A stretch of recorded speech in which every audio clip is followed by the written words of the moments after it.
அணியைச் சேர்ந்த 59 வேட்பாளர்களுக்கும் ஒரே பொதுவான சின்னமாக பரிசு பட்டம் சின்னத்தை ஒதுக்கியது. அந்த அடிப்படையில் 9 ஏப்ரல் 2019 அன்று மீண்டும் ஒரு நோட்டிபிகேஷன் இந்திய தேர்தல் ஆணையத்தால் கொடுக்கப்பட்டிருக்கிறது.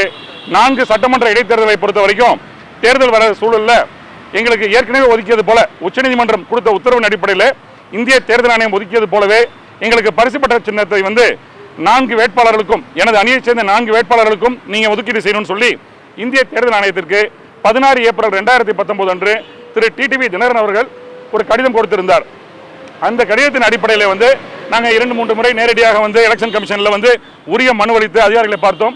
அந்த அடிப்படையில் உச்சநீதிமன்ற தீர்ப்பினை முழுவதுமாக அமல்படுத்தும் உயரிய நோக்கில் திரு டிடிவி தினகரன் அணியைச் சேர்ந்த 4 நபர்களுக்கும் 4 வேட்பாளருக்கும், அதாவது சூலூர், அரவக்குறிச்சி, திருப்பரங்குன்றம் மற்றும் ஒட்டப்பிடாரம் 4 தொகுதிகளுக்கும் நடக்கும் தேர்தலில் திரு டிடிவி தினகரன் அணியை சேர்ந்த நபர்களுக்கு பரிசு பட்ட சின்னத்தை இந்திய தேர்தல் ஆணையம் தற்போது ஒதுக்கி இருக்கிறது.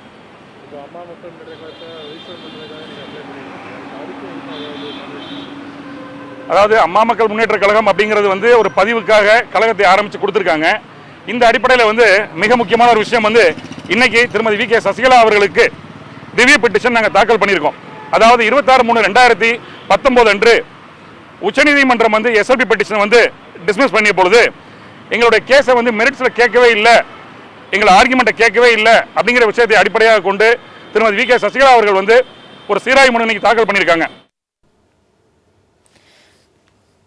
டிடிவி தினகரன் தரப்பின் கோரிக்கையை ஏற்று 4 தொகுதி இடைத்தேர்தலில் அமமுகவிற்கு பரிசு பெட்டி சின்னத்தை ஒதுக்கி தேர்தல் ஆணையம் உத்தரவு பிறப்பித்திருக்கிறது.